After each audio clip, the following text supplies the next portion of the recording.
আমাদের কিছু শিল্পীর জীবন ফারুকী শেষ করে দিছে।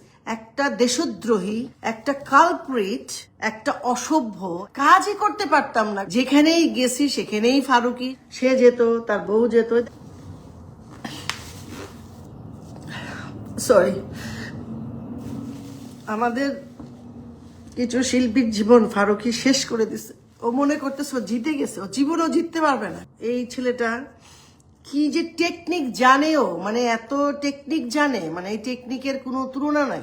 একটা দেশদ্রোহী, একটা কালপ্রিট, একটা অসভ্য, একটা জেনারেশনের জন্য বিপজ্জনক একটা মানুষ।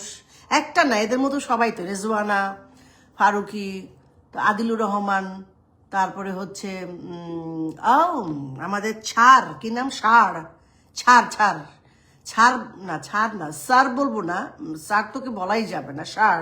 আর চিফ নজরুল, এত মিথ্যুক একজন শিক্ষক হয়ে কিভাবে মিথ্যা কথা বলে, দিনের পর দিন মিথ্যা কথা।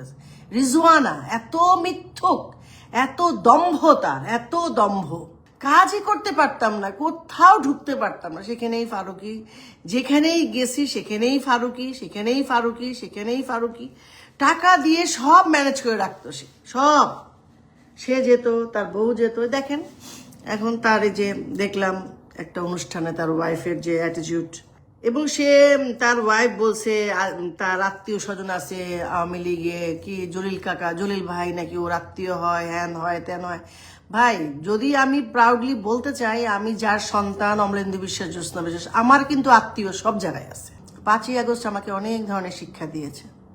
এই যে মানে আবার সেই ফারুকী গ্রুপ, ফারুকী দেখেন আজকে 17-18 বছর ধরে সে সরকারের কাছ থেকে এমন কোনো সুযোগ নেয় নাই, অথচ আমাদের নামে কিচ্ছু বের করতে পারবে না, কিচ্ছু বের করতে পারবে না। যদি একটি টাকাও বের করতে পারে তাহলে আমি বলবো যে ঠিক আছে, আমাকে আপনি শাস্তি দেন। কিন্তু এই ছেলেটা এবং ওর সাথে, এই ছেলে না, এটা বুইরা বদমাইশ, এইটা ওর সাথে আরো 200 জন আছে, ইন্ডাস্ট্রিটাকে শেষ করেছে।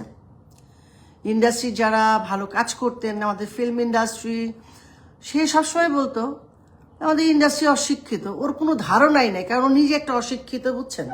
আর সে একটা, মানে কি বলবো ওর সম্পর্কে, এত কুৎসিত কথাও বলতে ইচ্ছা করে না। অবশ্য সময় তো আসছে, বলার লোক তো আছে।